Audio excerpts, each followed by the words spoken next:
নারী পুরুষের নামাজের মাঝে কি পার্থক্য আছে? অনেক নারী সেজদাতে ভুল করে এই নারী পুরুষের নামাজের পার্থক্যের কথা মনে করে। গুরুত্বপূর্ণ একটা বিষয়। এই যে স্বাভাবিকভাবে নবীজি স্বামী স্ত্রী বা নারী পুরুষ যারাই রয়েছে প্রত্যেকের নামাজের নির্দেশনা দেওয়ার ক্ষেত্রে নবীজি একই রকম নির্দেশনা দিয়েছেন।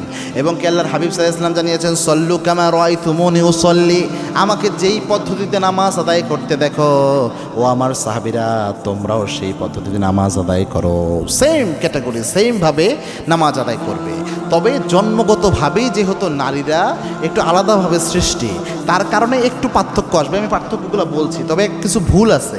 এক নম্বর ভুল যেটা করে, অনেক মহিলারা মনে করে আমরা পুরুষদের মতো সেজদা দিতে পারবো না, এই জন্য সেজদার মধ্যে কোনো ফাঁকাই রাখা যাবে না, এই জন্য একদম দুই হাতের বাহু পুরাটা মাটির সাথে মিশাইয়া সেজদা দেয়। এটা হাদিসে নিষেধ আছে। আল্লাহ হাবিব জানিয়েছেন যে এই আইদিলুস ফিস সুজুদ, তোমরা সেজদার মধ্যে ব্যালেন্স রক্ষা করো, ভারসাম্য রক্ষা করো। আর কুকুর যেইভাবে দুই বাহু বিছাইয়া থাকে এইভাবে তোমরা সেজদা দিও না, স্পষ্ট নিষেধাজ্ঞা আল্লাহর হাবিব সাল্লাল্লাহু আলাইহি ওয়াসাল্লাম জানিয়েছেন। এই জন্যে আল্লাহর হাবিব সাল্লাল্লাহু আলাইহি ওয়াসাল্লাম যেটা বুঝিয়েছেন যে আপনি সেজদার মধ্যে যখন সেজদা দিবেন, একটা হাদিস এসেছে এরকম, নবী সাল্লাল্লাহু আলাইহি ওয়াসাল্লাম সেজদা দিয়েছেন, মাঝখান দিয়ে নিচ দিয়ে একটা ছাগল ছানা যেতে পারবে, ছোট্ট ছাগল ছানা, এরকম জায়গা নবী সাল্লাল্লাহু আলাইহি ওয়াসাল্লাম ফাঁকা রাখতেন সেজদা থেকে শরীরের মধ্যে। হ্যাঁ, নারীদের শরীরের অভাবের কারণে যেহেতু তাদের শরীরে একটু আঁটোসাঁটোভাবে দাঁড়াতে হয়, সেই ক্ষেত্রে এত বেশি পুরুষের মতো এরকম হবে না। তাই বলে এটা না যে একদম পুরো একদম দুই পা দুই হাত একদম মাটির সাথে মিশে সেজদা দিবে, এটা কখনোই কোনো মাযহাবের নিয়ম না, কারো দেওয়া সিস্টেম না। এটা অনেকে ভুলভাবে এটা জানে, যেটা হানাফি স্কলাররা সহ যেটা বলে যে একটু আঁটোসাঁটো হবে, পুরুষরা যেমন এইভাবে হাত ছড়িয়ে সেজদা দেয় এইভাবে তারা দিবে না, একটু আঁটোসাঁটোভাবে দিবে, তবে একটু হলো ফাঁকা থাকতে হবে। একদম পুরা শরীর বিছাইয়া দিচ্ছে মাটির সাথে কুকুরের মতো, এটা হাদিসে নিষেধ আছে। যেহেতু এটা সব উলামা একরাম এটা নিষেধ করেছেন, বাংলাদেশের মহিলারা মনে করে এটাই মনে হয় নিয়ম যে একদম মিশিয়ে দিতে হবে,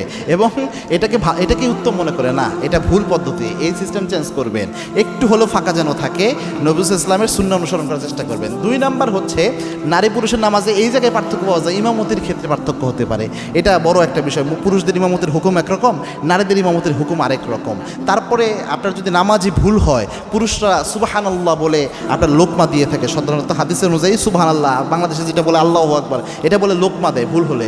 আর নারীরা কিন্তু হাততালি, হাতের মধ্যে এইভাবে হাতের পিঠের মধ্যে শব্দ করতে হয়, এইভাবে তাদের লোকমার সিস্টেম। এরকম ছোটো ছোটো পার্থক্য আছে, বাট নর্মাল নামাজের যে বিষয়টা, এটা আহামরি কোনো পার্থক্য থাকে না। রুকু, সেজদা, হাত বাঁধা, এই প্রায় সব কিছু প্রায় সেমই।